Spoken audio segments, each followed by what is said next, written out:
그러네 이제 소리 야올래 미리까 봐야 되노. 소리 온 거고.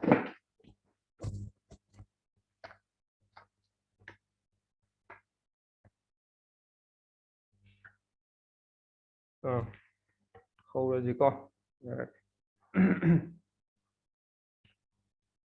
ꯉꯔꯥꯡꯒꯤꯗꯨꯕꯨ ꯒ꯭ꯌꯥꯟ ꯇꯥꯍꯧꯕ꯭ꯔꯣ? ꯑꯩꯁꯨ ꯒ꯭ꯌꯥꯟ ꯇꯥꯍꯧꯗ꯭ꯔꯦ ꯉꯔꯥꯡ ꯇꯥꯏ ꯃꯌꯥꯝꯗꯣ. ꯑꯗꯨꯝ ꯇꯥꯏ. ꯑꯗꯨꯝ ꯇꯥꯏꯀꯣ. ꯑꯩꯁꯨ ꯎꯏꯔꯒ ꯇꯥꯛꯄꯅꯤꯅ ꯀꯩꯀꯩ ꯇꯥꯏꯅꯣ ꯈꯪꯍꯧꯗ꯭ꯔꯦ.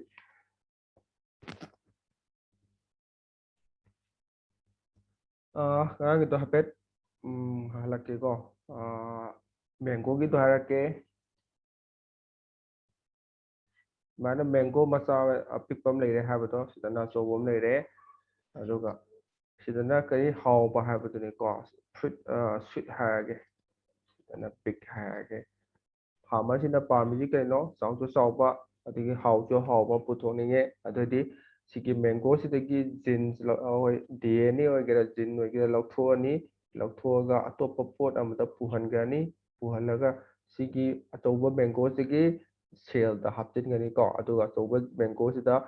ꯉꯁꯥꯏꯒꯤ ꯑꯩꯈꯣꯏꯅ ꯄꯥꯝꯃꯤꯕ ꯄꯣꯠꯇꯣ ꯐꯪꯉꯕ꯭ꯔꯥꯅ ꯑꯃꯨꯛ ꯆꯥꯡꯌꯦꯡ ꯇꯧꯕ ꯑꯃ ꯗꯔꯀꯥꯔ ꯑꯣꯏ. ꯑꯗꯣ ꯁꯤꯒꯤ ꯍꯣꯜ ꯄ꯭ꯔꯣꯁꯦꯁꯁꯤꯗ ꯇꯨꯜ ꯈꯔ ꯆꯪꯉꯦꯕꯀꯣ. ꯈꯨꯠꯁꯨ ꯈꯨꯠꯂꯥꯏ ꯈꯔ ꯆꯪꯉꯤ. ꯑꯗꯨꯅ ꯉꯁꯤ ꯇꯧꯁꯦ. ꯁꯤꯒꯤ ꯀꯛꯄ ꯊꯥꯡꯕ ꯄꯨꯕ ꯍꯥꯞꯆꯤꯟꯕꯁꯤꯗ ꯑꯩꯈꯣꯏꯅ ꯇꯨꯜꯁ ꯈꯨꯠꯁꯨ ꯈꯨꯠꯂꯥꯏ ꯃꯌꯥꯝ ꯆꯪꯉꯤ. ꯈꯨꯠꯁꯨ ꯈꯨꯠꯂꯥꯏꯗꯣ ꯉꯁꯤ ꯇꯧꯁꯤꯀꯣ. ꯇꯨꯜꯁ ꯑꯣꯐ RDNA ꯇꯦꯛꯅꯣꯂꯣꯖꯤ ꯑꯅ. ꯑꯩꯅ RDNA ꯍꯥꯏꯗꯤ ꯉꯥꯎꯒꯅꯨ. ꯔꯤꯀꯝꯕꯤꯅꯦꯟꯠ DNA ꯍꯥꯏꯕꯅꯤꯀꯣ.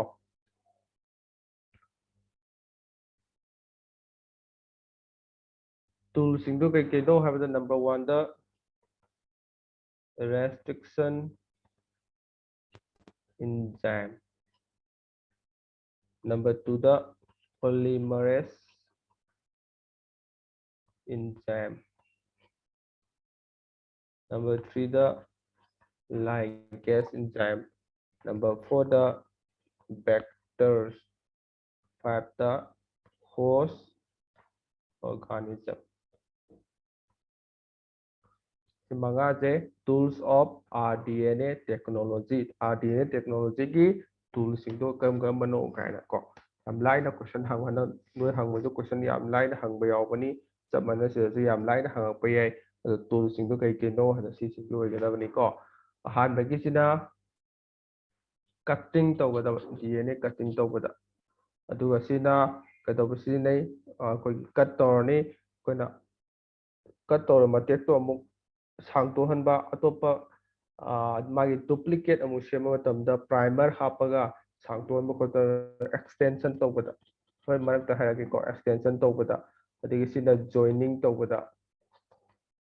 सिना कैरिंग तौबदा को पुथोक पुसिन तौबदा सिसिनानी होस्ट ऑर्गेनिज्म मदुन ngसाइगी तो कोना हापचिन देबा कनादा हापतोइनो हायबदा अदुदा होस्ट ऑर्गेनिज्म हाइदि ओइगदबा. असम्बिनको असी मैम जो एक्सप्लेन तौरकिदुनी. अहानबदी रेस्ट्रिक्शन एंजाइम हाबने सिना कटिंग या पॉलीमरेज एंजाइम सिना एक्सटेंशन दा अदुगा लाइगेस सिना जॉइनिंग दा वेक्टर सिना कैरी तौनबको सुमाना. अदु अहानबदा रेस्ट्रिक्शन एंजाइम हाबजे सियान तौस.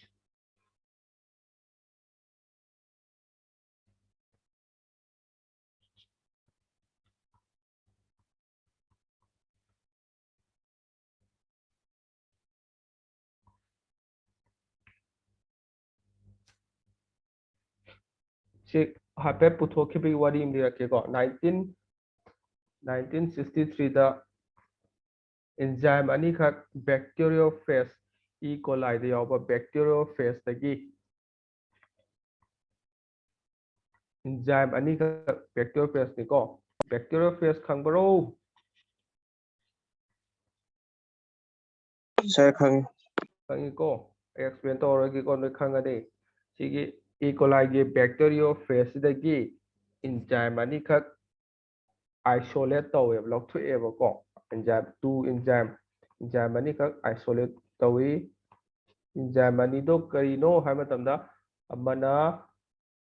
DNA सिगी DNA स्ट्रांड अम लेरे. DNA सिदगी करी मागी अरोइब सरुक्तगी मिथाइल ग्रुप से रिमूव तौवेबा अमना अरोइब सरुक्तगी निको sorry remove tꯧꯕ ꯅꯠꯇꯦ add ꯇꯧꯋꯦ ꯍꯥꯏꯕꯅꯤꯀꯣ sorry methyl group ꯁꯦ add ꯇꯧꯋꯤ ꯑꯗꯒꯤ ꯑꯃꯅ ꯁꯤꯒꯤ enzyme ꯑꯃꯅ DNA ꯁꯦ ꯀꯠ ꯇꯧꯋꯦꯕꯀꯣ ꯀꯛꯊꯠꯂꯤ ꯑꯃꯅ DNA ꯁꯦ ꯀꯩꯗꯧꯋꯤ DNA ꯁꯤꯗ methyl group ꯁꯦ add ꯇꯧꯋꯤ ꯑꯃꯅ DNA ꯁꯦ ꯀꯛꯊꯠꯂꯦꯕ ꯑꯗꯣ ꯁꯤꯒꯤ ꯀꯛꯊꯠꯂꯤꯕ ꯄꯣꯠꯁꯦ ꯀꯣꯟꯅ ꯃꯃꯤꯡ ꯑꯃ ꯄꯤ restriction endonuclease ꯁꯤꯒꯤ enzyme ꯑꯅꯤꯗꯣ ꯍꯪꯉꯛꯄ ꯌꯥꯏꯀꯣ 96ꯇ ꯏꯐꯦꯛꯇꯣꯔ ꯐꯥꯏꯜꯁꯇꯒꯤ ꯐꯪꯈꯤꯕ enzyme ꯑꯅꯤꯗꯣ ꯃꯥꯏ ꯃꯊꯧꯗꯤ ꯀꯩꯅꯣ ꯀꯥꯏꯅ ꯑꯃꯅ add methyl group DNA ꯗꯨꯗ methyl group ꯑꯃꯨꯛ ꯍꯥꯞꯆꯤꯟꯗꯣꯏꯅꯤ ꯑꯗꯨꯒ ꯑꯃꯅ ꯀꯩꯗꯧꯋꯤ DNA ꯗꯣ ꯀꯛꯊꯠꯂꯤ ꯍꯥꯏꯕꯅꯤꯀꯣ ꯁꯤꯅ ꯃꯃꯤꯡ ꯑꯃ ꯄꯤꯁꯜꯂꯤ restriction endonuclease ꯑꯗꯣ ꯁꯤꯒꯤꯗꯤ ꯃꯃꯤꯡ ꯅꯣꯏꯗ ꯄꯤꯔꯝꯗ꯭ꯔꯦꯀꯣ ꯁꯨꯝ ꯀꯛꯊꯠꯂꯦ add ꯇꯧꯋꯤ ꯍꯥꯏꯔꯒ ꯑꯗꯨꯝ ꯂꯣꯏꯁꯤꯟꯈ꯭ꯔꯦ ꯑꯗꯨꯒ ꯁꯤꯒꯤ ꯀꯠ ꯇꯧꯔꯤꯕ enzyme ꯁꯤꯅ ꯃꯃꯤꯡ ꯑꯃ ꯍꯥꯞꯄꯝꯃꯤ restriction endonuclease ꯑꯗꯣ ꯑꯩꯈꯣꯏꯅ ꯁꯤꯖꯤꯟꯅꯔꯛꯇꯣꯏꯁꯦ ꯍꯧꯖꯤꯛꯀꯤ RDNA ꯇꯦꯛꯅꯣꯂꯣꯖꯤꯗ ꯁꯤꯖꯤꯟꯅꯔꯛꯇꯣꯏꯁꯦ ꯁꯤꯒꯤ DNA ꯀꯠ ꯇꯧꯕ DNA ꯕꯨ ꯀꯛꯊꯠꯄ ꯉꯝꯕ enzyme ꯁꯤꯅꯤꯀꯣ ꯑꯩꯈꯣꯏꯅ ꯁꯤꯖꯤꯟꯅꯔꯛꯀꯗꯣꯏꯁꯦ ꯁꯣꯝꯒꯤ add ꯇꯧꯕꯁꯤꯃ ꯁꯤꯖꯤꯟꯅꯔꯔꯣꯏ ꯑꯩꯈꯣꯏꯅ ꯍꯧꯖꯤꯛ ꯄꯥꯝꯃꯤꯗꯤ DNA ꯀꯛꯊꯣꯛꯑꯒ ꯑꯇꯣꯞꯄꯗ ꯁꯝꯕꯗꯨꯅꯤ ꯑꯗꯨꯅ ꯗꯔꯀꯥꯔ ꯑꯣꯏꯕ ꯄꯣꯠꯁꯦ ꯁꯤꯒꯤ DNA ꯀꯛꯄ ꯉꯝꯕ enzyme restriction endonuclease ꯍꯥꯏꯕꯁꯤꯅꯤꯀꯣ ꯑꯩꯈꯣꯏꯅ ꯁꯤꯖꯤꯟꯅꯔꯛꯇꯣꯏꯁꯦ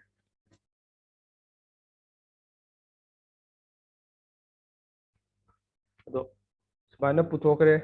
restriction endonuclease ꯅꯦ ꯍꯥꯏꯔ ꯃꯃꯤꯡ ꯄꯤꯈ꯭ꯔꯦ ꯑꯗꯣ ꯃꯃꯤꯡ ꯄꯤꯈ꯭ꯔꯦ ꯑꯗꯨ ꯁꯤ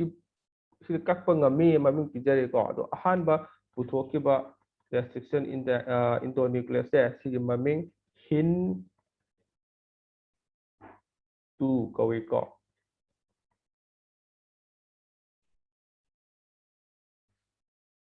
ꯑꯗꯨ ꯄꯨꯊꯣꯛꯈ꯭ꯔꯦ ꯄꯨꯊꯣꯛꯑ ꯃꯇꯨꯡꯗ ꯀꯣꯟꯅ ꯃꯥꯒꯤ ꯃꯁꯛ ꯃꯃꯤꯡ ꯇꯥꯜꯂꯛꯄꯁꯦ after 5 years ꯇꯥꯛꯂꯛꯑꯦ ꯍꯥꯏꯕꯅꯤꯀꯣ ꯁꯤꯁꯦ ꯃꯃꯤꯡꯒ ꯄꯤꯔꯒ ꯀꯣꯟꯅ ꯄꯤꯔꯛꯇꯣꯏꯅꯤ ꯀꯦꯔꯦꯛꯇꯔꯥꯏꯖꯦꯁꯟ ꯇꯧꯕ ꯍꯥꯏꯗꯤ ꯃꯥꯒꯤ ꯃꯁꯛ ꯃꯑꯣꯡ ꯇꯥꯜꯂꯛꯄꯗꯣ ꯍꯣꯏ ꯁꯤꯗ ꯀꯛꯏꯅꯗꯤ ꯍꯥꯏꯔꯅꯤ ꯀꯛꯑꯒ ꯃꯃꯤꯡꯒꯁꯦ ꯀꯣꯟꯅ ꯄꯤꯔꯛꯀꯗꯣꯏꯅꯤ ꯀꯦꯔꯦꯛꯇꯔꯥꯏꯖꯦꯁꯟꯁꯦ after 5 years ꯄꯤꯔꯛꯀꯗꯣꯏꯅꯤ ꯍꯣꯏ ꯃꯥ DNA ꯀꯛꯄ ꯉꯝꯃꯤ ꯈꯛꯇꯪ ꯍꯥꯏꯌꯦꯕꯀꯣ ꯃꯃꯤꯡ ꯄꯤꯕ ꯈꯣꯠꯄꯗꯤ ꯇꯧꯗꯦ ꯃꯥꯒꯤ ꯀꯦꯔꯦꯛꯇꯔꯥꯏꯖꯦꯁꯟꯒꯁꯦ ꯇꯧꯔꯝꯗꯦ ꯑꯗꯨ ꯀꯣꯟꯅ after 5 years ꯇꯧꯕꯅꯤ ꯑꯗꯣ ꯏꯍꯥꯟ ꯍꯥꯟꯅ ꯑꯍꯥꯟꯕ ꯄꯨꯊꯣꯛꯈꯤꯕ ꯁꯤꯒꯤ DNA ꯀꯛꯄ ꯉꯝꯕ enzyme ꯁꯤꯒꯤ ꯃꯃꯤꯡ HIN2 ꯀꯧꯏ ꯍꯥꯏꯕꯅꯤꯀꯣ ꯁꯤꯃ ꯈꯪꯉꯣ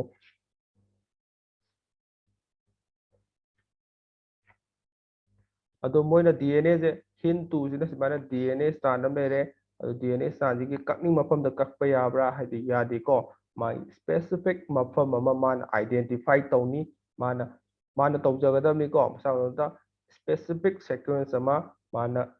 ꯑꯥꯏꯗꯦꯟꯇꯤꯐꯥꯏ ꯇꯧꯔꯅꯤ ꯑꯗꯨ ꯀꯛꯀꯅꯤ ꯁ꯭ꯋꯥꯏꯗ ꯀꯛꯀꯅꯤ ꯍꯥꯏꯕꯗꯣ ꯑꯩꯈꯣꯏꯅ ꯍꯦꯛꯇ ꯍꯥꯏꯕ ꯉꯝꯗꯦ ꯑꯗꯣ ꯃꯥꯒꯤ ꯃꯐꯝ ꯑꯃ ꯃꯥꯅ ꯄꯨꯊꯣꯛꯆꯒꯅꯤ ꯄꯨꯊꯣꯛꯀꯗꯧꯔꯤꯕ ꯃꯐꯝꯁꯦ ꯀꯔꯤ ꯌꯥꯎꯅꯤ 6 base pair ꯌꯥꯎꯅꯤꯀꯣ ꯁꯤꯃ ꯈꯪꯉꯣ restriction endonuclease ꯀꯛꯀꯗꯣꯏꯁꯦ ꯀꯛꯄ ꯃꯇꯝꯗ ꯀꯩꯗꯧꯒꯦ ꯑꯩꯈꯣꯏꯒꯤ ꯑꯀꯛꯅꯕ ꯃꯐꯝ ꯑꯃ ꯊꯤꯅꯤ ꯍꯥꯏꯕ ꯃꯐꯝꯗꯣ ꯀꯩꯗꯧꯅꯤ ꯍꯥꯏꯕ ꯃꯇꯝꯗ 6 base pair ꯌꯥꯎꯕ ꯃꯐꯝ ꯑꯃ ꯑꯣꯏꯒꯗꯕꯅꯤ ꯍꯥꯏꯕꯀꯣ ꯁꯤꯒꯤ 6 base pair ꯌꯥꯎꯕ ꯀꯛꯐꯝ ꯃꯇꯦꯛꯁꯤꯕꯨ ꯀꯔꯤ ꯀꯧꯒꯦ ꯍꯥꯏꯕ ꯃꯇꯝꯗ recognition sequence ꯀꯧꯏꯀꯣ sequence ꯍꯥꯏꯕ꯭ꯔꯥ ꯄꯥꯔꯣꯀꯣ ꯑꯃꯨꯛꯀ ꯍꯜꯂꯛꯀꯦꯀꯣ ꯁꯤꯒꯤ any hin ꯈꯛ ꯅꯠꯇꯅ any restriction enzyme ꯁꯤꯅ DNA ꯀꯛꯀꯦ ꯍꯥꯏꯔꯗꯤ ꯃꯥꯅ ꯑꯀꯛꯅꯕ ꯃꯐꯝ ꯑꯃ ꯊꯤꯒꯅꯤ ꯍꯥꯏꯕ ꯃꯐꯝꯁꯦ ꯀꯔꯝꯕ ꯃꯐꯝꯅꯣ 6 base pair ꯌꯥꯎꯕ ꯃꯐꯝꯅꯤ ꯑꯗꯨꯒ ꯍꯥꯏꯕ ꯃꯐꯝꯁꯦ ꯃꯃꯤꯡ ꯑꯃ ꯄꯤ recognition sequence ꯑꯅ ꯑꯗꯨ ꯍꯌꯦꯡ ꯑꯦꯛꯖꯥꯝꯗ ꯍꯪꯉꯛꯄ ꯌꯥꯏ recognition sequence ꯁꯤꯗ base pair ꯀꯌꯥ ꯌꯥꯎꯒꯦꯅ 6 base pair ꯌꯥꯎꯏ ꯍꯥꯏꯒꯗꯕꯅꯤꯀꯣ ꯁꯤꯃ ꯈꯪꯖꯤꯜꯂꯣ ꯑꯦꯛꯖꯥꯝꯗ ꯌꯥꯝ ꯍꯪꯉꯛꯄ ꯌꯥꯕ ꯃꯐꯝꯅꯤꯀꯣ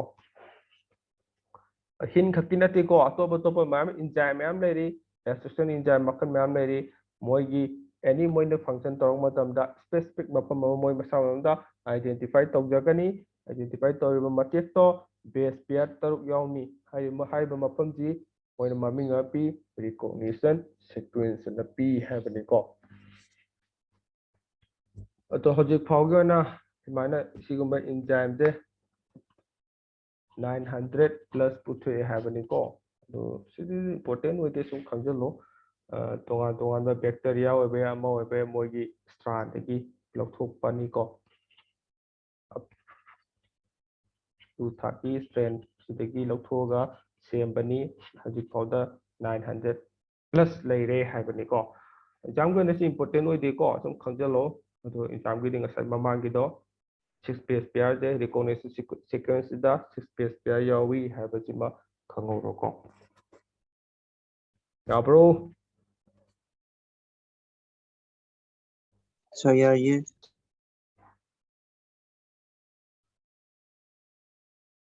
tadi yabro Yes, sir. Johnson udi Johnson ka jakra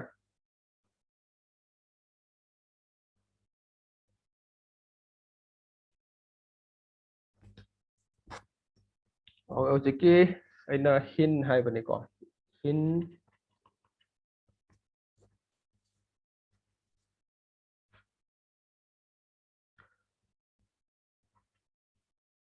tu si je sai mai mu khi ji ya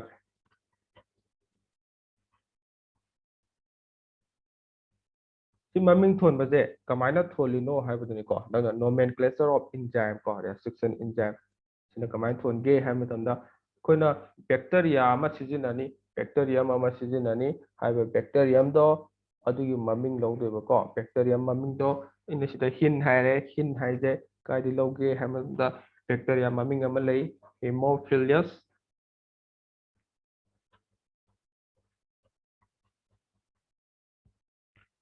influenzae ko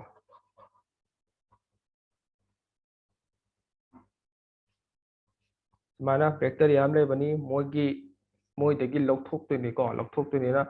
kamai lawge adu simana ahanbagi maming genus ki ahanba maming je sina sigi ahanba si oigadaba ko first letter sina genus ki first letter sina enzyme maming dugi first letter oigadaba adugi second ki ani sina species ki maming ki first two letter do adu oigadaba adigi sigi d sina hayeng strain na tamak strain di noi tamde just strain ha bacteria gi strain makhan lei adugi strain maming do adigi lauraga d ji oigadaba adigi sigi 2 haibasina akoigi ahan puthokre ani suba puthokre ahum suba puthokre smaina magi number of kai hani moina experiment tobagi puthokki ahan ama puthokre hin sida ama puthokre sida puthoktre second trial gan ko third trial ma adumana moigi process number of process to adu sina last ki kogi roman number sina p gani habani ko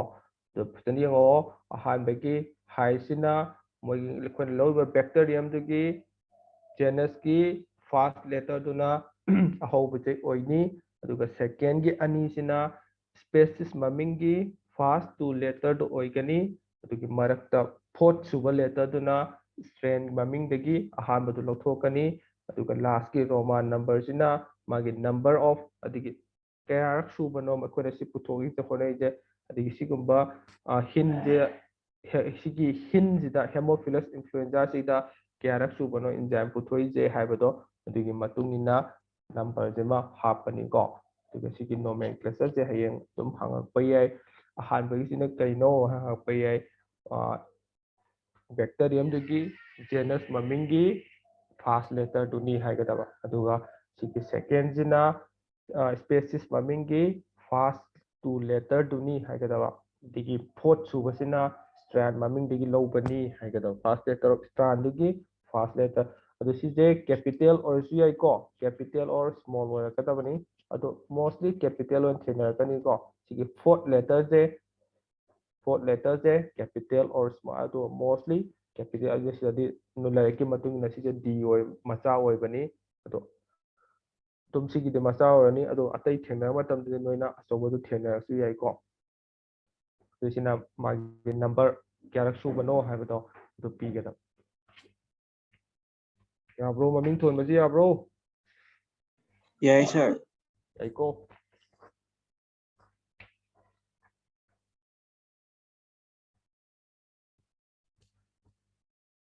ꯑꯗꯒꯤ ꯁꯤꯗ eco r1 or 2 ꯀꯥꯏꯅ ꯂꯩꯔꯤꯀꯣ ꯁꯤꯅ E. coli ꯗꯒꯤ ꯂꯧꯒꯗꯕ E. coli ꯒꯤ E ꯑꯍꯥꯟꯕꯒꯤ E Escherichia ꯍꯥꯏꯕ꯭ꯔꯥ E. coli ꯒꯤ E ꯗꯨ ꯂꯧꯔꯅꯤ coli ꯒꯤ CO ꯗꯨ ꯂꯧꯔꯅꯤ R ꯑꯃ ꯂꯧꯔꯅꯤ ꯁꯤꯅ ꯁꯇ꯭ꯔꯦꯟ ꯃꯃꯤꯡꯗꯨꯅꯤ ꯑꯗꯨꯒ ꯁꯤꯅ I ꯗ ꯃꯣꯏꯒꯤ ꯅꯝꯕꯔ ꯑꯣꯐ ꯑꯍꯥꯟꯕ ꯇ꯭ꯔꯥꯏꯌꯦꯜꯗ ꯄꯨꯊꯣꯛꯈꯤꯕꯗꯨꯅ 1 ꯏꯔꯅꯤ ꯁꯦꯀꯦꯟꯗ ꯐꯪꯉꯒꯅ 2 ꯏꯒꯅꯤꯀꯣ ꯁꯨꯃꯥꯏꯅ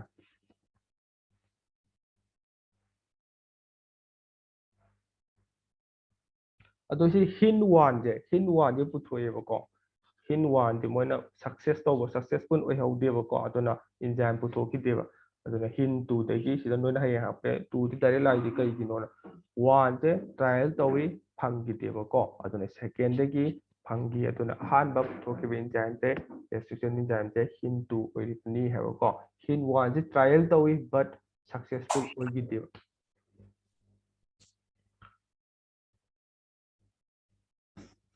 ꯌꯥꯝ ꯂꯩꯔꯤꯀꯣ ꯃꯃꯤꯡ ꯑꯗꯨ ꯅꯣꯏꯗ ꯌꯥꯎꯔꯤꯁꯦ ꯍꯤꯟ ꯈꯛꯇꯪ ꯌꯥꯎꯕꯅꯤ ꯑꯇꯩ ꯌꯥꯎꯗꯦꯀꯣ ꯍꯤꯟꯒ ꯍꯣꯔꯦꯟ ꯃꯔꯛꯇ ꯑꯃꯨꯛ ꯌꯥꯎꯔꯛꯈꯤꯅꯤꯀꯣ ꯕꯥꯝ ꯍꯥꯏꯕ ꯑꯃꯒ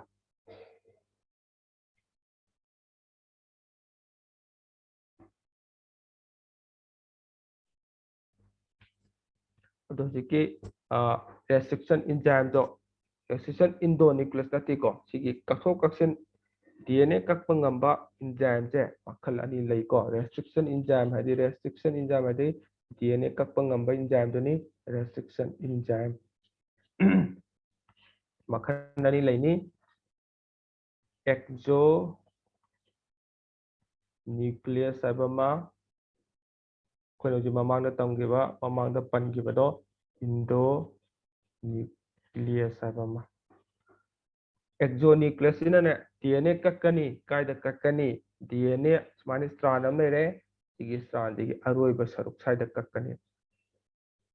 ꯑꯗꯨ ꯃꯥꯅ ꯀꯛꯇꯣꯏꯁꯦ ꯁ꯭ꯇꯔꯥꯟ ꯑꯅꯤꯃꯛ ꯀꯛꯄ ꯉꯝꯕ꯭ꯔꯥ ꯍꯥꯏꯗꯤ ꯉꯝꯗꯦ only one ꯁ꯭ꯇꯔꯥꯟ ꯈꯛꯇꯪ ꯀꯛꯀꯅꯤ ꯑꯗꯨꯁꯨ ꯑꯔꯣꯏꯕ ꯃꯇꯦꯛꯇ ꯈꯜꯂꯒ ꯃꯥꯅ ꯀꯛꯀꯅꯦꯕ ꯑꯗꯨꯒ ꯁꯤꯒꯤ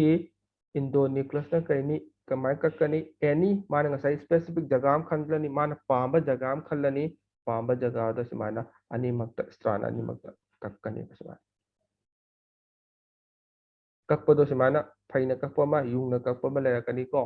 ꯑꯗꯨꯒ ꯁꯤꯒꯤ ꯑꯦꯛꯖꯣꯅ꯭ꯌꯨꯀ꯭ꯂꯁꯁꯤꯗꯗꯤ ꯗꯕꯜ ꯁ꯭ꯇ꯭ꯔꯥꯟꯗꯦꯗꯁꯤꯗꯒꯤ ꯀꯥꯏ ꯖꯒꯥꯗ ꯀꯛꯀꯅꯤ ꯑꯔꯣꯏꯕ ꯃꯥꯅ ꯑꯦꯟ ꯖꯒꯥꯁꯤꯗ ꯀꯛꯀꯅꯤ ꯀꯛꯄ ꯃꯇꯝꯗ ꯁ꯭ꯇꯔꯥꯟ ꯑꯅꯤꯃꯛ ꯀꯛꯑꯣꯏ ꯁ꯭ꯇꯔꯥꯟ ꯑꯃꯗ ꯈꯛꯇꯪ ꯀꯛꯀꯅꯤ ꯑꯗꯨꯒ इन्डोन्यूक्लियसꯇꯅ कमाइन तौनी माने स्पेसिफिक जगह अमा माय मफम अमा खंजरनी खंजरगा फैना सिमान हेत तुबत कक्पमा नतगा सिमाना एल शेप ता कक्पमा सिमान तौरगा मान अपाम मफम ददा कक्कनी खेना बनी सब दियोगो Sir, amtaga hanbiyo. लके लके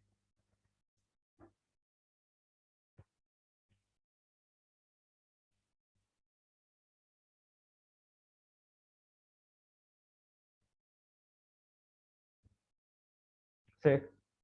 अहानबे इंजाइम मखल ले हाबनी एक्सोन्यूक्लियस इंडोन्यूक्लियस अहानबे एक्सोन्यूक्लियस इदना अरोय डीएनए स्ट्रैंड अम लेनी मागी लोयरक पसक मा ककनी को ओइसे डबल खतंग का दाना डबल कलक पसु लेरकनी अदो सिने याम तमदमने इंपोर्टेंट ओइदे अदो अया मतम मा कक मतमजे स्ट्रैंड अनी जे मनुंदा अमा मखाना द मथा ककनी होय डबल कक पसु ले को डबल कक पसु ले तबते ले अदो मादे सिदि याम इंपोर्टेंट ओइदे नोइदा तमोइदमनिना अदु मा कक्पसिना एन जगह द को सिमा खंगो एन जगह लोयरा पसरक कक्कनी अदुगा इंडोन्यूक्लियस न कदबनी मान स्पेसिफिक एरिया मा ngसागी दो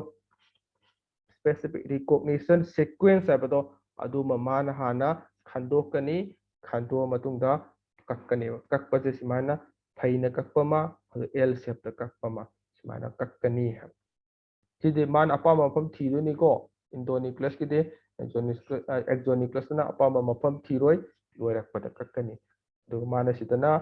अपाम मफम थीनी अपाम मफम दो कई कौगे हैबदा रिकॉग्निशन मसाइदोनी को रिकॉग्निशन सीक्वेंस कोनी से बेस पेयर क्या यावेबा 6 base pair. Yes 6 base pair यावगदा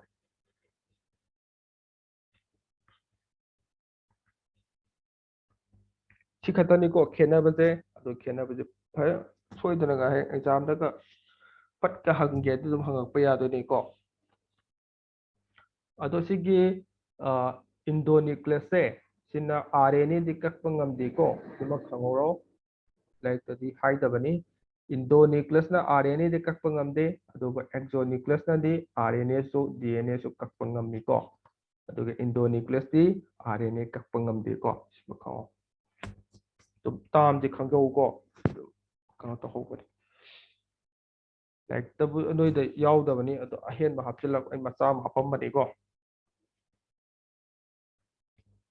ꯑꯗꯣ ꯍꯌꯦꯡ ꯑꯦꯛꯖꯥꯝꯗ name the biological or molecular seizure Haidi सिगी restriction endonuclease से हायुको restriction enzyme खंड तब specific ओइरा ओ restriction endonuclease से molecular seizure नत्रगा biological seizure न कवी हाबनिको सिम restriction endonuclease से biology की काटी है तारे को molecular की काटी चीजें restriction endonuclease नहीं है specific ओरो तो restriction enzyme जिसे तुम कोई को अतुगा है question तो मुन्ने ये वो restriction enzyme यारबा अतुगे restriction exonuclease यारबा restriction endonuclease यारबा सी ओइतादी restriction endonuclease ओइगदबा अतुगा exonuclease endonuclease याउदबिदे only restriction enzyme खतंग याउतादी restriction enzyme Cina molecular or biological seizure ओइगनी हाबनिको खेनबदि खंगोको specific ओइतादी specific ओइबा Poto choose तौगदबनी दुगी specific याउंदा तादी common ओइबा restriction enzyme they molecular seizure or biological seizure on हाइगदा याब्रो Sir, yari. kita correction am tau Johnson labo Johnson chakrama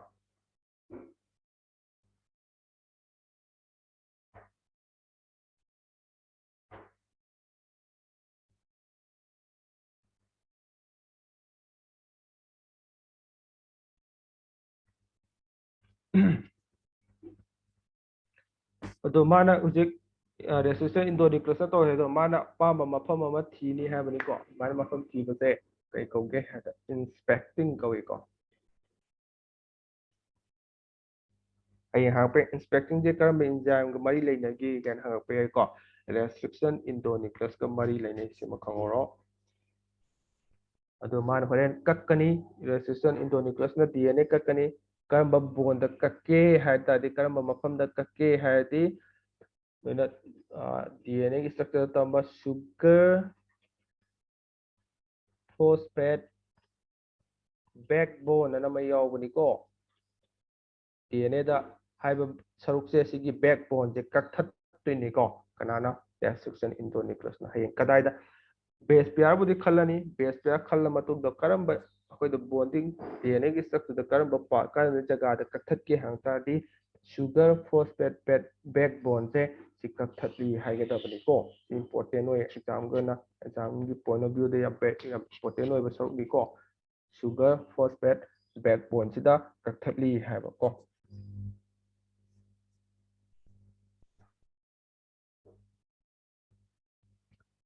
याब्रो सि खंगो को सि important ओय को exam की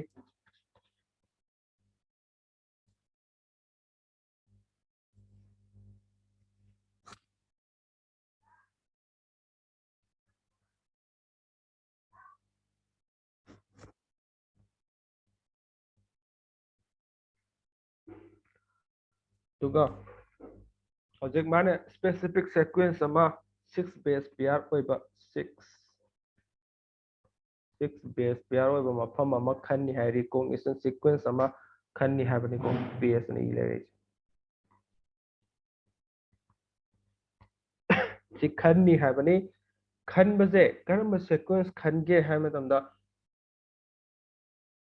ताम दि खंगो को palindromic nucleotide sequence निको माना खंदे palindromic nucleotide sequence खनगनी हाइबदिको palindromic nucleotide sequence हाइबदि अतै केमेटिको आई एग्जांपल हम हारके सिदा G A A T T C ने लेरे सी G की मखारमदा स्ट्रैंड अनि सिमा लेदुनिको मखा स्ट्रैंड G की मखादा कना लेनी DNA नि G की मखा C कना लेनी C C A की मखादी D T T T की मखादी A A C A A G तो हाँ में मथक की सीक्वेंस तो G A A सोम चलेगा सोम चले G A A T T C अदिगो सिना मुसोम द लाख मान हलकदने हलंग बतम देगो G A A T T C ममिंग जे ऑन्थो जो मथक की सीक्वेंस जो मखा की सीक्वेंस जे ऑन्थो मतम द मथक की जे ताब्रे ओ मनिंग ममा ओना बादो मनिंग ममा ओना जो माना बा हाइबदो को समना अखोगी हानि चीफ मिनिस्टर इबोबी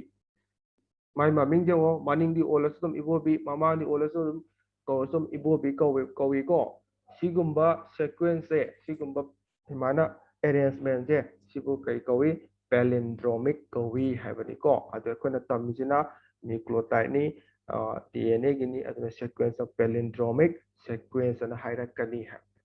ममिंग जे और ग्रुप से मनिंग मखा ओंथोकना तारसु तुम मानबसे सिबु पैलिंड्रोमिक कौवी हाइबको सिगुम्बा सीक्वेंस अमा थीनी सीक्वेंस थीरकांदा पैलिंड्रोमिक नत्रदि मोय कक्पा ngamdeko पैलिंड्रोमिक सीक्वेंस जी खतंग मोयना खनगनी खल्ला मतुंगदा कक्पि थप तौगनी है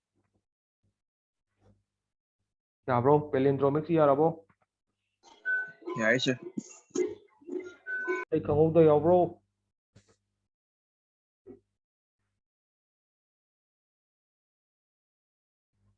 पैलिंड्रोमिक सी खangouda yawbro यानी sir yani maming sini ko maming mamang ta mamang di pa so maning di pa so mana ba si ko sigum ba sini ko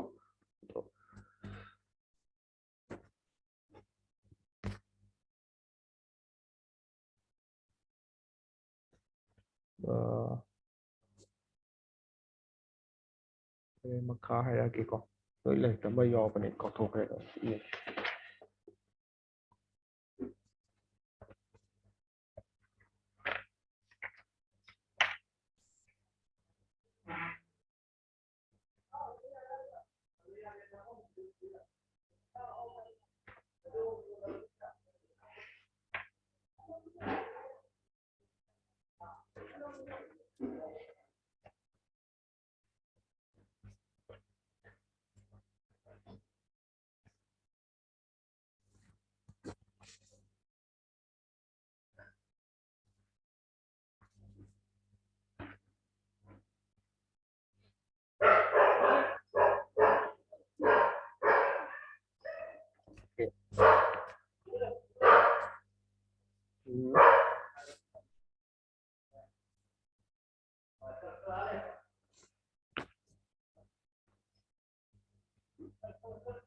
hujiki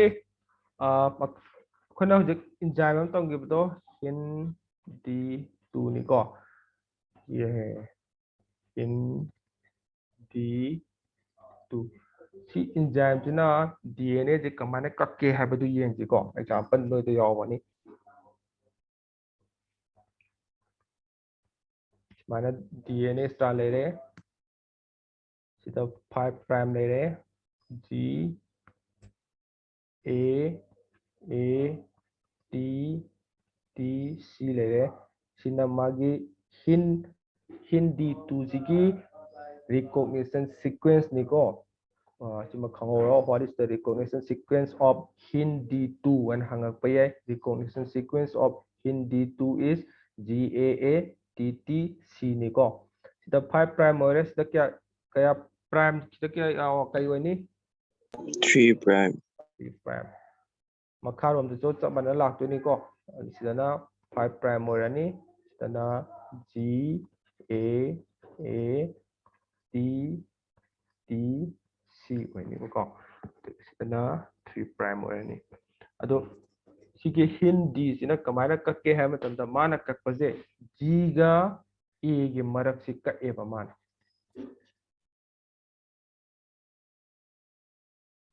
माना कक्प माइगी जगह जे मान खंतोनी खंतोगा माना सेक्वेंस ओको माना बेस पेयर अनी खक्की मरक तक कक्कनी कक्पजे कनाय मत कक्कनी जी ए मरक सि कक्कनी को सिमसो एग्जाम की इंपोर्टेंट ओइ को हिंदी सिना मागी रिकॉग्निशन सीक्वेंस ने सिलेरे मागी कक्फम बेस पेयर दुना कना मागी अनी थेनानी कना कना जी गा ए के मरक सिदा माना कक्कनी हैबनी को सिमा खौ को जी के ए के मरक अदेओ फास्ट की मथक थंगबे स्ट्रांड सिदा जी ए का यावे सिदा यावे सि मरक सिदा सिमाना कक्कनी अदे मखा की स्ट्रांड की का यावे जी ए सिदा यावे दना माना कक मतमदा स्ट्रेट त सिमाना कक का ओय माना अहानबगी जी ए यावे जगह द का अनि मथंग द सिमाना सिगी नेक्स्ट की जी ए यावे जगह द कक्कनी क्या ता होबो सिबो Short Hawaii. मारक त कक पे यादे को हिंदी सिना कक हिंदी तु सिना कक तु जे जी ए मारक खतनी माना कक पंगम दे जे अतोप मारक त कक पंगम दे अदुना फास्ट की मथक थंगबे स्ट्रांड दा जी ए याव सो त कगनी मखा की दसो जी ए याव सो त क अनि औदि होरेन चिक्का मतुंदा कमायना ले होगदगे हबदि लक्की को हान बेजतदी कना खाली हवनी जी खाली हवनी मखा हिना कना ले हवनी सी टी टी ए ले हवनी स्माना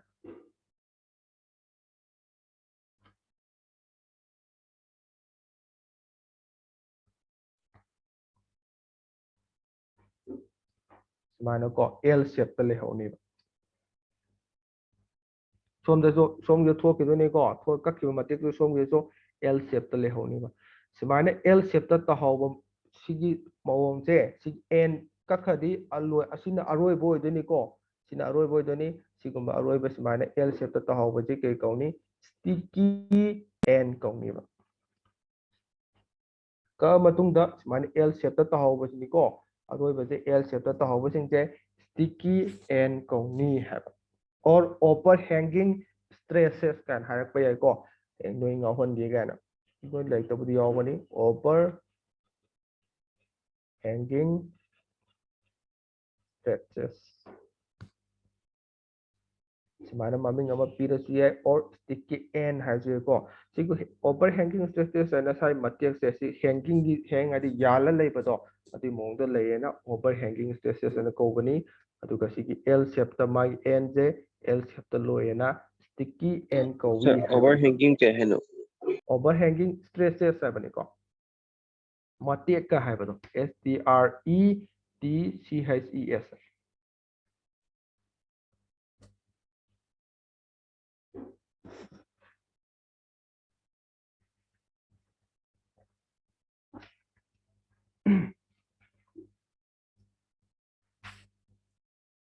याब्रो सी खंगो ब्रो Khanghawi. खंगनु को खंगु को हिंजिना हिंगी रिकॉग्निशन सीक्वेंस आईडी सी GAATTC सिनी अदो माइ कक्पने कना कनाई मरक कक्कनी G गा A गा मरक कक्कनी अदो माइ सी कक मतुंगदा स्टेकी एन पुथोकनी ओवर हैंगिंग स्ट्रेस पुथोकनी मरमदी कई से हेक्ता फाइन कक्प नते को माने शेप अमा लाकनी L शेप तुमोंदा सिगुमसिना ओवर हैंगिंग स्ट्रेसेस और स्टिकी एन हना कोनी है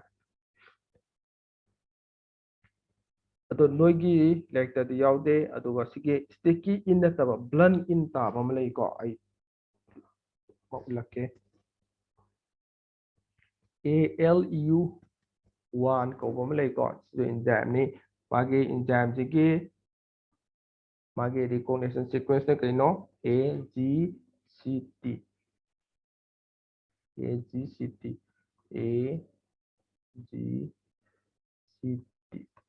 मागे न कपजे कना कना मग त कक्कनी हैमंदा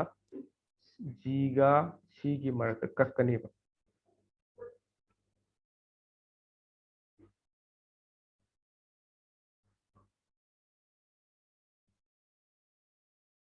माय स्पेसिफिक सीक्वेंस ओइदने को सी खतम ओइदने हिन टू जी खतम हिन टू गिद हुजिक की ममांग हाई के तो खतम ओइगदा अदिस ददेओ जी गा सी गा मरक कक्कनी हैबने अदिस द का अनि ꯃꯈꯥꯔꯣꯝꯒꯤꯗ ꯁꯤꯗ ꯀꯛꯑꯅꯤ ꯑꯗꯨꯗꯤ ꯁꯤꯗꯣ ꯌꯨꯡꯅ ꯁꯨꯃꯥꯏꯅ ꯍꯦꯛꯇ ꯇꯨꯕꯠ ꯀꯛꯑꯅꯤꯀꯣ ꯁꯤꯗꯗꯤ ꯀꯛꯑ ꯃꯇꯨꯡꯗ ꯌꯦꯡꯉꯣ A G D C ꯁꯣꯝꯒꯤꯅ D C G A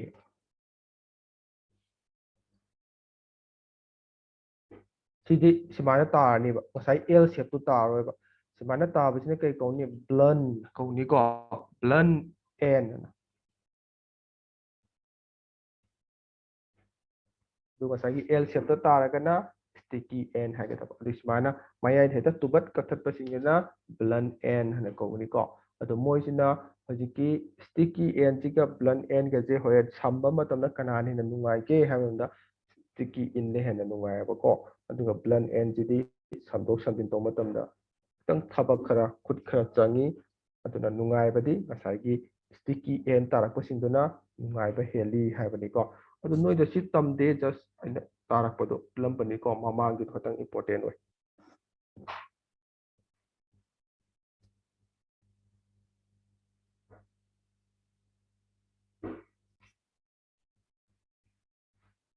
ꯌꯥꯝ ꯌꯥꯔꯤꯕ ꯋꯥꯔꯕꯣ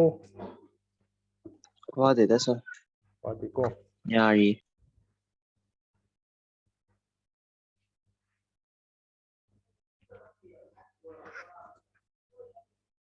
ꯑꯩꯈꯣꯏꯅ ꯎ ꯁꯝꯕꯗꯁꯨ ꯉꯥꯏꯔꯦ ꯎ ꯁꯝꯕꯁꯦ ꯁꯨꯃꯥꯏꯅ ꯃꯀꯛ ꯑꯅꯤ ꯁꯨꯃꯥꯏꯅ ꯃꯃꯥꯏꯁꯦ ꯑꯅꯤ ꯃꯥꯟꯅꯕꯅꯤ ꯁꯝꯕꯁꯦ ꯌꯣꯠꯄꯤ ꯊꯥꯕ ꯈꯣꯠꯄ ꯃꯇꯝꯗ ꯀꯩꯗꯧꯒꯦ ꯁꯨꯃꯥꯏꯅ ꯂꯩꯔꯅꯤꯀꯣ ꯑꯅꯤꯁꯦ ꯁꯝꯕ ꯃꯇꯝꯗ ꯁꯝꯖꯤꯟꯅꯒꯅꯤ ꯌꯣꯠꯄꯤ ꯊꯥꯡꯅ ꯁꯣꯝꯗꯤ ꯊꯥꯅꯤ ꯁꯣꯝꯗꯤ ꯊꯥꯅꯤꯀꯣ ꯍꯦꯛꯇ ꯊꯥꯐꯝꯗꯣ ꯅꯨꯡꯉꯥꯏꯇꯦ ꯑꯗꯨ ꯍꯣꯔꯦꯟ ꯁꯨꯃꯥꯏꯅ ꯁꯦꯝ ꯇꯥꯔꯗꯤ ꯁꯤ ꯃꯑꯣꯡꯗ ꯁꯦꯝ ꯇꯥꯔꯗꯤ ꯀꯩꯗꯧꯒꯦ ꯌꯣꯠꯄꯤ ꯊꯥꯕꯁꯤꯗꯤ ꯊꯥꯔꯁꯨ ꯌꯥꯔꯦ ꯁꯤ ꯊꯥꯔꯁꯨ ꯌꯥꯔꯦ ꯅꯨꯡꯉꯥꯏꯔꯦꯀꯣ ꯑꯗꯨꯅ ꯍꯦꯟꯅ ꯁ꯭ꯇꯤꯛꯀꯤ ꯑꯣꯏꯕ ꯍꯦꯟꯅ ꯂꯥꯏꯅ ꯐꯣꯝ ꯇꯧꯕ ꯉꯝꯕꯁꯦ ꯍꯣꯔꯦꯟ ꯁꯝꯖꯤꯟꯕ ꯅꯨꯡꯉꯥꯏꯕꯁꯦ ꯁ꯭ꯇꯤꯛꯀꯤ ꯏꯟ ꯂꯩꯕ ꯁꯔꯨꯛꯀ ꯑꯩꯈꯣꯏꯒꯤ DNA ꯁꯤꯡꯁꯤꯅ ꯍꯦꯟꯅ ꯁꯝꯖꯤꯟꯅꯕ ꯅꯨꯡꯉꯥꯏ ꯍꯥꯏꯕꯅꯤꯀꯣ ꯁꯤ ꯃꯇꯝ ꯈꯪꯉꯣ ꯌꯥꯝꯅ ꯏꯝꯄꯣꯔꯇꯦꯟ ꯑꯣꯏꯕ ꯅꯠꯇꯦ ꯁꯨꯝ ꯖꯁ ꯃꯥꯏ ꯃꯑꯣꯡꯁꯤꯅ ꯍꯣꯔꯦꯟ ꯁꯝꯕ ꯈꯣꯠꯄꯗ ꯅꯨꯡꯉꯥꯏ ꯍꯥꯏꯕꯗꯨ ꯈꯛꯇꯅꯤꯀோ ꯑꯗꯨꯒ ꯁꯤꯒꯤ ꯕ꯭ꯂꯟ ꯑꯦꯟ ꯂꯩꯕꯁꯤꯗꯤ ꯑꯩꯈꯣꯏꯅ ꯎꯗ ꯁꯝ ꯇꯥꯔꯁꯨ ꯁꯨꯃꯥꯏꯅ ꯃꯃꯥꯏ ꯑꯅꯤ ꯆꯞ ꯃꯥꯟꯅꯒꯗꯤ ꯁꯝꯕꯁꯦ ꯅꯨꯡꯉꯥꯏꯇꯕꯅꯤ ꯑꯗꯨꯅ ꯈꯤꯇꯪ ꯃꯥꯟꯅꯍꯟꯗꯕ ꯑꯃ ꯍꯥꯏꯗꯤ ꯐꯥꯗꯣꯛ ꯐꯥꯖꯤꯟ ꯖꯒꯥ ꯅꯨꯄꯤ ꯊꯥꯗꯕ ꯖꯒꯥ ꯑꯃ ꯊꯝꯕ ꯑꯃ ꯗꯔꯀꯥꯔ ꯑꯣꯏ ꯍꯥꯏꯕꯅꯤꯀꯣ ꯑꯗꯨꯅ ꯀꯥꯏꯗ ꯐꯪꯅꯤ ꯁ꯭ꯇꯤꯛꯀꯤ ꯏꯟꯁꯤꯗ ꯐꯪꯅꯤ ꯍꯥꯏꯕ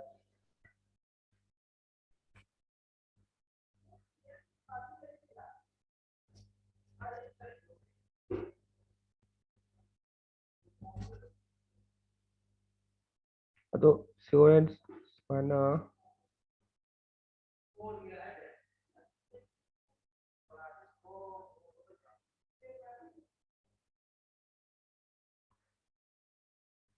ꯁꯤ ꯀꯛꯑ ꯃꯇꯨꯡꯗꯅꯤꯀꯣ ꯑꯗꯣ ꯀꯛꯇ꯭ꯔꯤꯉꯩꯗ ꯃꯕꯥꯅꯤ ꯃꯔꯛꯇ ꯕꯣꯟ ꯑꯃ ꯂꯩꯀꯣ ꯁꯤ ꯑꯅꯤꯁꯤ ꯀꯛꯈ꯭ꯔ ꯃꯇꯨꯡꯗ ꯐꯪꯕꯗꯨꯅꯤ ꯉꯁꯥꯏ ꯁꯤꯗ ꯀꯛꯄꯗꯨꯅ ꯀꯅꯥ ꯀꯅꯥꯒꯤ ꯃꯔꯛꯇ ꯀꯛꯏ ꯍꯥꯏꯕ ꯃꯇꯝꯗ ꯁꯨꯒꯔ ꯐꯣꯁꯐꯦꯠ ꯕꯣꯟꯗꯨꯅꯤꯀꯣ ꯑꯦꯒ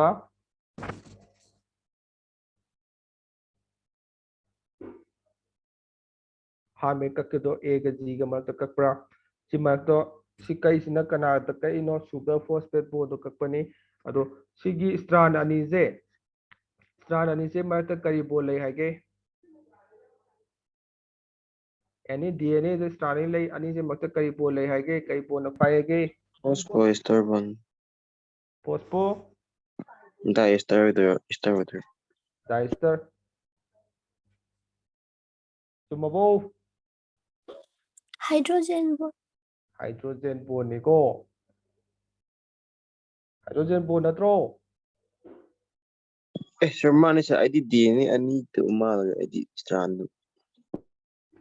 ꯑꯗꯣ ꯍꯥꯏꯗ꯭रोजन ꯕꯣꯟꯗꯣ ꯂꯩ ꯍꯥꯏꯕꯗꯣ ꯑꯁꯤꯃ ꯈꯪꯍꯧꯀꯣ ꯍꯣꯔꯦꯟ ꯁꯤ ꯀꯛꯈꯤ ꯇꯥꯔꯁꯨ ꯃꯕꯥꯅꯤ ꯃꯔꯛꯇ ꯍꯥꯏꯗ꯭रोजन ꯕꯣꯟ ꯑꯃ ꯑꯗꯨꯝ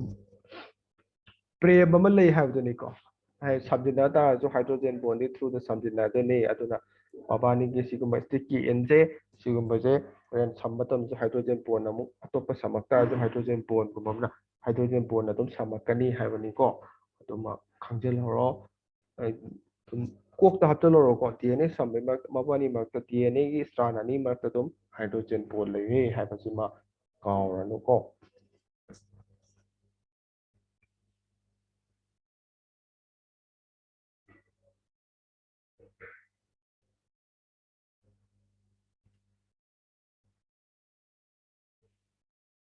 ꯅꯣꯏ ꯍꯟꯗꯛ ꯊꯥꯕꯁꯤꯡ ꯁꯦꯀꯦꯟ ꯐꯦꯁꯀꯤ ꯃꯦꯟꯕ ꯈꯣꯠꯄ ꯂꯣꯏꯈ꯭ꯔꯕꯣ?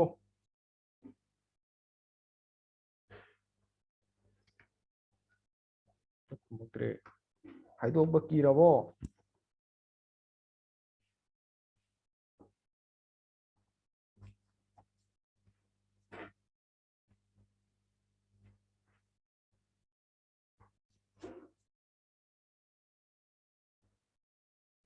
Good.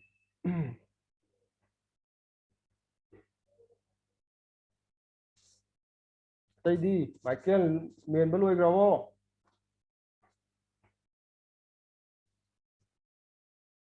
ꯃꯥꯏꯀꯦꯜ ꯇꯨꯝꯈ꯭ꯔꯕꯣ?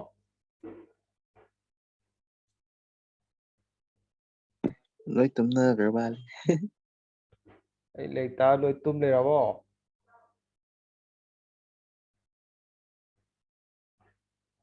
ꯃꯥꯏꯀꯦꯜ ꯀꯥꯏ ꯆꯠꯈ꯭ꯔꯦ?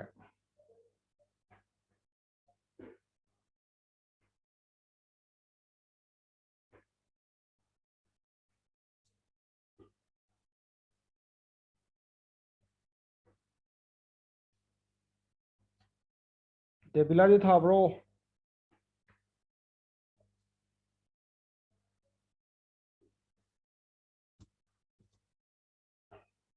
ꯗꯦꯕꯤꯂꯥ ꯇꯥꯕ꯭ꯔꯣ?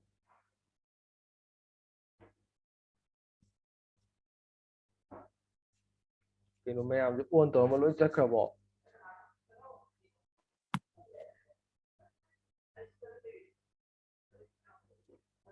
ꯕꯨꯙ ꯍꯟꯗꯛ ꯇ꯭ꯔꯥꯏ ꯇꯧꯕ꯭ꯔꯣ?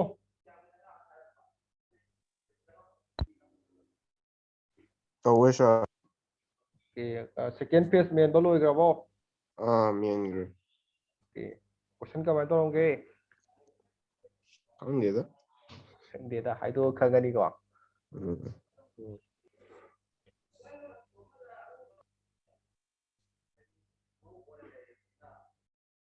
ꯀꯣꯝꯇꯤꯗꯤ ꯍꯟꯗꯛ ꯇ꯭ꯔꯥꯏ ꯇꯧꯕ꯭ꯔꯣ?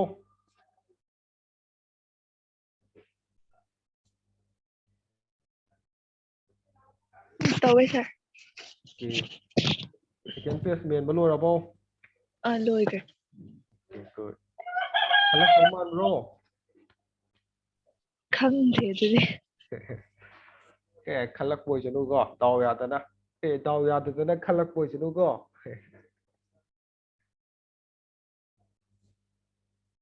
ꯑꯦꯛꯖꯥꯝꯗꯤ ꯍꯥꯏꯗꯣꯛꯑꯅꯤ ꯍꯥꯏꯕꯅꯤꯀꯣ ꯅꯣꯏ ꯋꯥꯔꯨꯔꯅꯨ ꯑꯗꯨꯝ ꯈꯟꯖꯔꯛꯑꯅꯤ.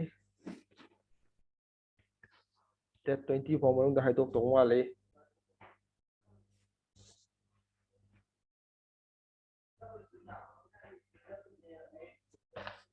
ꯅꯣꯏ ꯉꯥꯛꯇꯪ ꯑꯩꯅ ꯀꯨꯏꯅ ꯇꯥꯔꯛꯄꯩ ꯉꯥꯛꯇꯪ ꯕ꯭ꯔꯦꯛ ꯄꯤꯁꯤꯅ ꯋꯥꯔꯤ ꯇꯧꯕꯅꯤꯀꯣ. ꯂꯥꯏꯔꯤꯛ ꯑꯃꯨꯛ ꯍꯧꯔꯛꯑꯒꯦꯀꯣ. ꯅꯣꯏ ꯋꯥꯔꯤ ꯁꯥꯟꯅꯕꯗ ꯅꯣꯏ ꯇꯜꯂꯕ ꯂꯥꯏꯔꯤꯛ ꯑꯣꯏꯅ ꯇꯥꯛꯂꯛꯑꯒꯦꯀꯣ.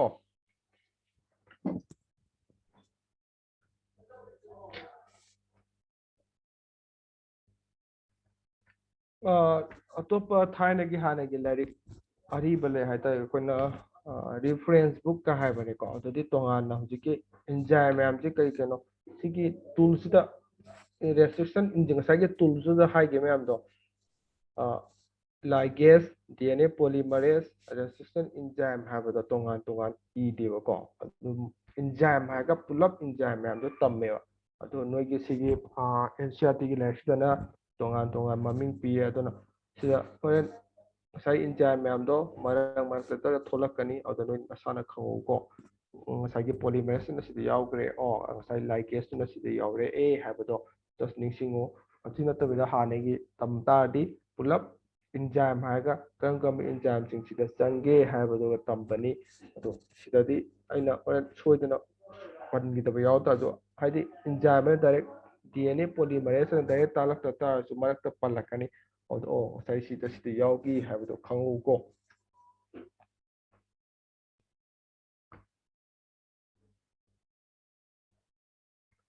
ꯍꯧꯖꯤꯛꯀꯤꯗோ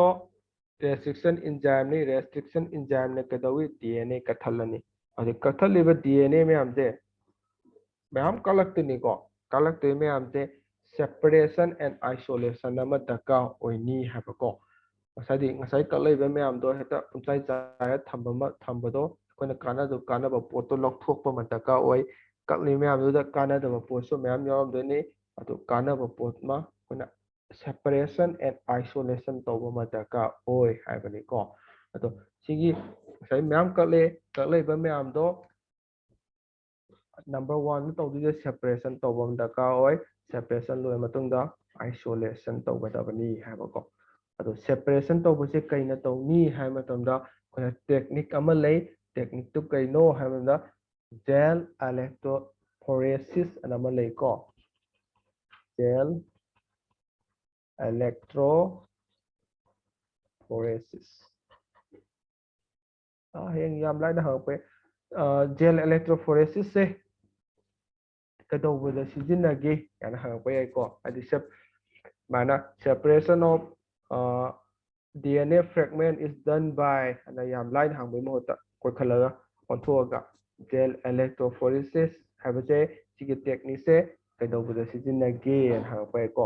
ꯀꯠ ꯇꯧꯔꯕ DNA ꯁꯤꯡꯁꯦ separation ꯇꯧꯕꯗ ꯁꯤꯖꯤꯟꯅꯩ ꯍꯥꯏꯒꯗꯕꯅꯤꯀꯣ DNA fragment ꯁꯤꯡꯁꯦ separation ꯇꯧꯕꯗ ꯇꯧꯅꯕ ꯁꯤꯒꯤ ꯇꯦꯛꯅꯤꯛꯁꯦ ꯁꯤꯖꯤꯟꯅꯩ ꯍꯥꯏꯒꯗꯕ ꯑꯗꯣ ꯁꯤꯒꯤ gel electrophoresis ꯁꯤꯒꯤ ꯄ꯭ꯔꯤꯟꯁꯤꯄꯜ ꯑꯃ ꯍꯥꯏꯗꯤ ꯀꯩꯗ ꯕꯦꯁ ꯇꯧꯒꯦ ꯍꯥꯏꯕ ꯑꯃ ꯂꯩꯀꯣ ꯍꯥꯏꯕ ꯄ꯭ꯔꯤꯟꯁꯤꯄꯜꯗꯣ ꯍꯥꯏꯔꯛꯀꯦ ꯑꯦꯛꯖꯥꯝꯒꯤ ꯑꯣꯏꯅ ꯌꯥꯝ ꯏꯝꯄꯣꯔꯇꯦꯟ ꯑꯣꯏꯕ ꯌꯥꯏ ꯀꯣ ꯁꯨꯃꯥꯏꯅ ꯃꯦꯗꯤꯌꯝ ꯑꯃ ꯍꯥꯏꯗꯤ ꯏꯁꯤꯡꯒꯤ ꯑꯣꯏꯕ ꯌꯥꯏ ꯑꯣꯔ ꯖꯦꯜ ꯉꯥꯛꯇꯒꯤ ꯑꯣꯏꯕ ꯌꯥꯏ ꯁꯤꯒꯨꯝꯕ ꯃꯦꯗꯤꯌꯝ ꯑꯃ ꯂꯩꯔꯅꯤ ꯃꯦꯗꯤꯌꯝꯁꯦ ꯁꯨꯃꯥꯏꯅ ꯖꯦꯜ ꯌꯥꯎꯗꯣꯏꯅꯤꯀꯣ ꯖꯦꯜꯁꯤꯗ ꯀꯩꯒꯨꯝꯕ ꯄꯣꯠ ꯈꯔ ꯍꯥꯞꯆꯜꯂꯦ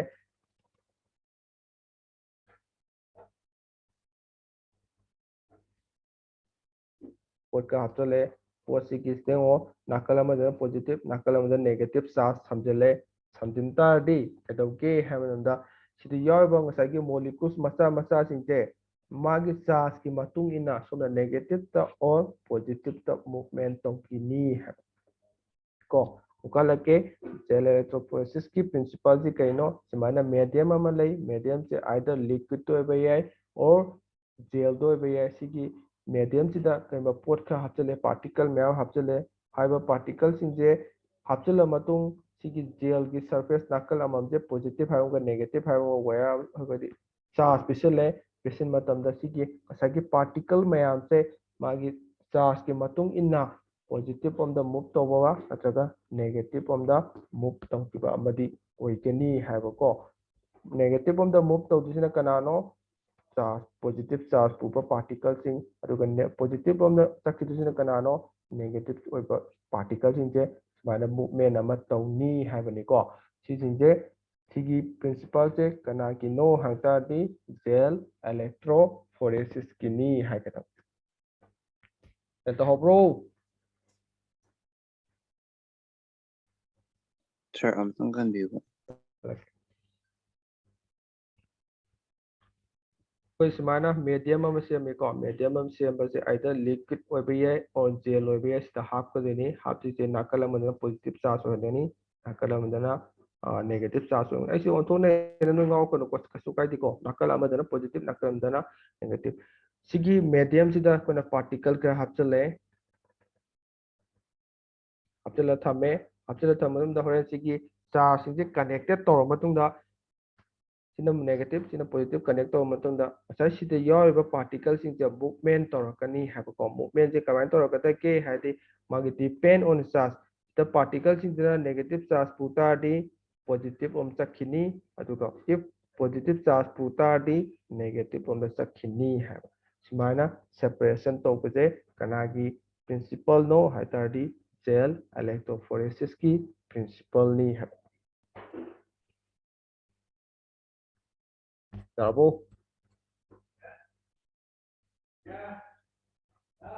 ꯌꯥꯅꯤ ꯁꯥꯔ ꯑꯗꯣ ꯑꯩꯈꯣꯏꯅ ꯁꯤꯗ DNAꯁꯦ ꯁꯤꯒꯤ ꯄꯣꯖꯤꯇꯤꯚ ꯅꯦꯒꯦꯇꯤꯚ ꯆꯥꯔꯖ ꯁꯦꯄꯔꯦꯁꯟꯁꯤꯗ ꯍꯥꯞꯆꯤꯜꯂꯛꯏꯁꯤ ꯀꯩꯒꯤꯅꯣ ꯍꯥꯏ ꯇꯥꯔꯗꯤ ꯉꯁꯥꯏꯒꯤ DNAꯁꯦ DNA ꯐ꯭ꯔꯦꯒꯃꯦꯟꯁꯤꯡꯗೋ ꯅꯦꯒꯦꯇꯤꯚꯂꯤ ꯆꯥꯔꯖ ꯑꯣꯏꯌꯦꯕ ꯁꯤꯅ ꯃꯔꯝ ꯑꯣꯏꯔꯒ ꯁꯤꯒꯨꯝꯕ ꯆꯥꯔꯖ ꯁꯦꯄꯔꯦꯁꯟ ꯇꯧꯕ ꯌꯥꯕ ꯇꯦꯛꯅꯤꯛꯁꯤꯗ ꯀꯔꯤ ꯁꯤꯖꯤꯟꯅꯔꯦ DNA ꯐ꯭ꯔꯦꯒꯃꯦꯟꯁꯤꯡꯁꯦ ꯁꯦꯄꯔꯦꯁꯟ ꯇꯧꯅꯕꯗꯃꯛ ꯁꯤꯖꯤꯟꯅꯩ ꯃꯔꯝꯗꯤ ꯀꯩꯒꯤꯅꯣ ꯍꯧꯖꯤꯛꯀꯤ DNA ꯐ꯭ꯔꯦꯒꯃꯦꯟꯁꯤꯡꯁꯦ ꯅꯦꯒꯦꯇꯤꯚꯂꯤ ꯆꯥꯔꯖ ꯑꯣꯏꯌꯦꯕ ꯀꯣ ꯁꯤꯅ ꯃꯔꯝ ꯑꯣꯏꯔꯒ ꯆꯥꯔꯖ ꯄꯨꯔꯝꯗ ꯇꯥꯔꯗꯤ sigi charge particle separation sida sigi kogi DNA je DNA fragment je separation to ba yaro moi ha ko aduna charge puram bidama sigi kogi charge particle separation technique sida DNA fragment jingje sijinabani haga hai question do ko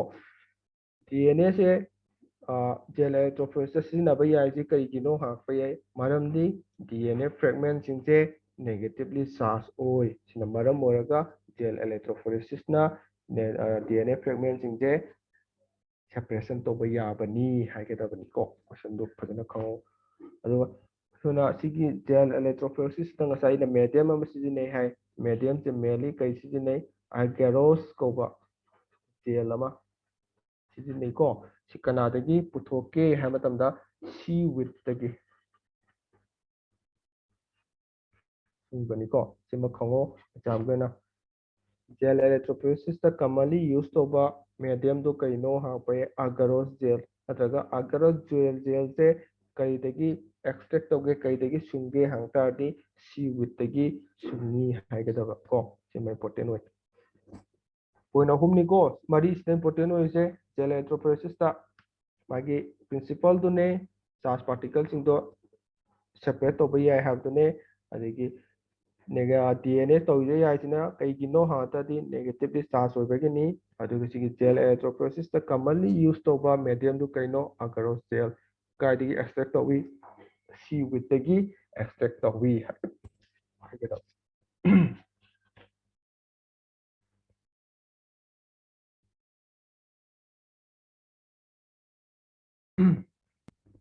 अदो सिगी हो positive end जे समान ले को अदो सिगी सम positive end जे कई कोनी anode को Gudra cathode को गुदरा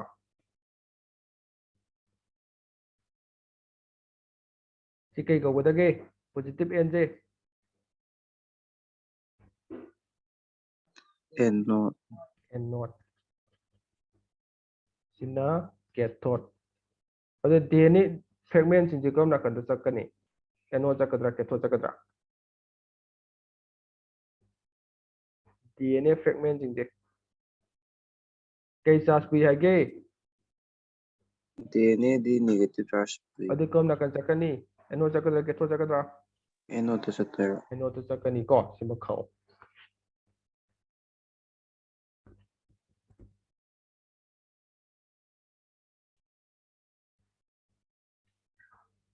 नोई द लेग द यावबदो सुमाने यावबनिको सुमाने यानी थेंगनब्रो सुमाने यावबदो थेंगने थेंगनिको अदो सुमाने यामना चप्पजिको थूना चप्पे यामना चप्पजे लाइटर लाइट ओरिंगकै याम थूने एनोलोम चकनी अदुगा यामना DNA जी गुम चावग्रबा सांगिबा तारदी तुम लेहौनी अदुगा यामना टेम सो ओतारदी याम थूना एनोलोम चंखनी हाबनिको अदना मागे मूवमेंट जे सिगी जेल सिदा DNA के मूवमेंट जे कईदा डिपेंड तौगे हाइतारदी मगे साइज ता डिपेंड तौनी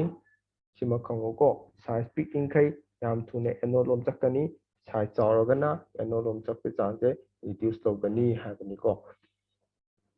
अदो सिमाना DNA सिंजे खानतोनी खानतोगा DNA सिंजे पुलप पुलपनिको अकन उदि अदो डायरेक्ट मिडना न उमत उबो ngamoibako aduna midna unagdama visualize tawnamina moje stand tawbam daka oy standing tawgadamni standing tawba tama pro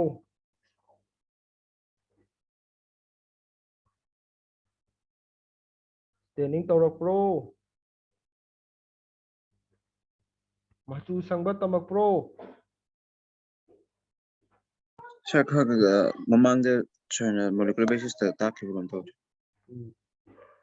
koy noi practical tawdame khama maroy ko adum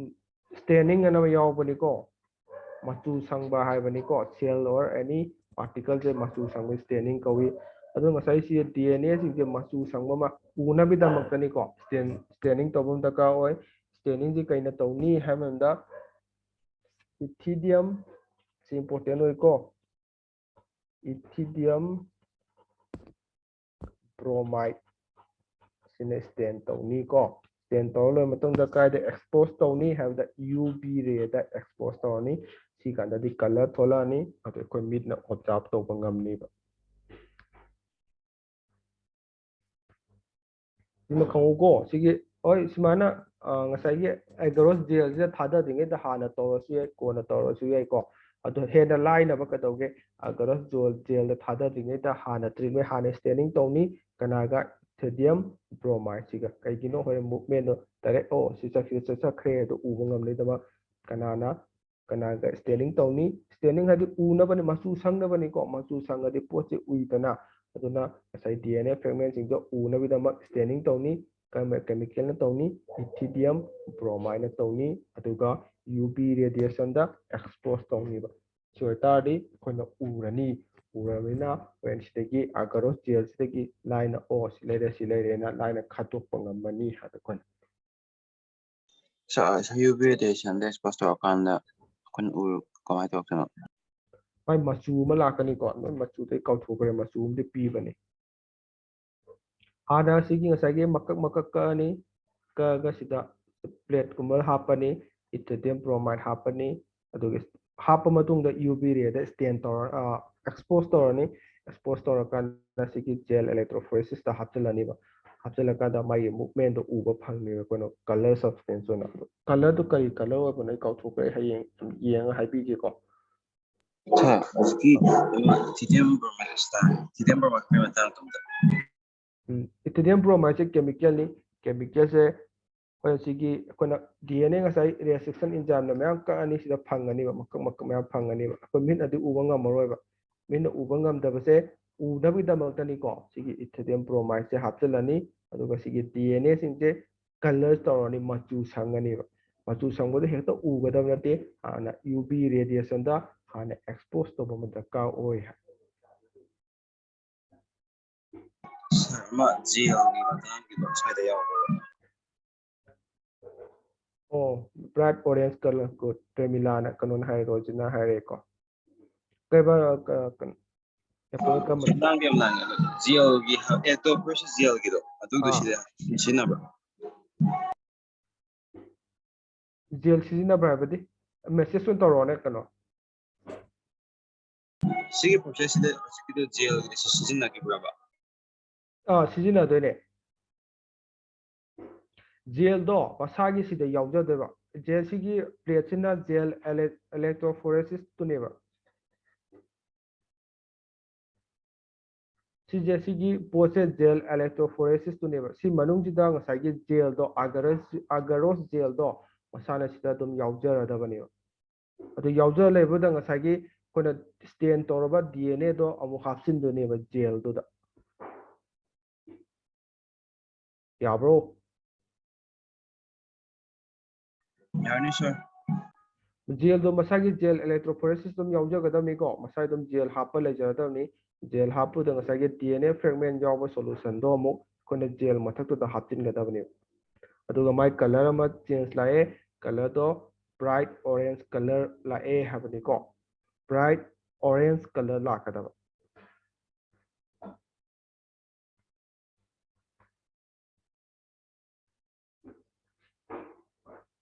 ꯂꯥꯛꯀꯗꯕ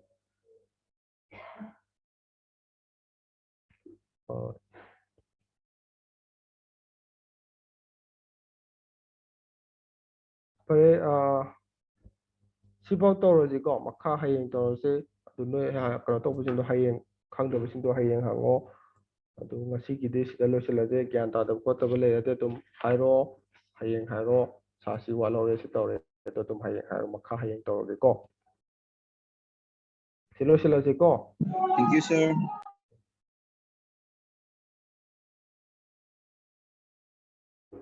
Okay.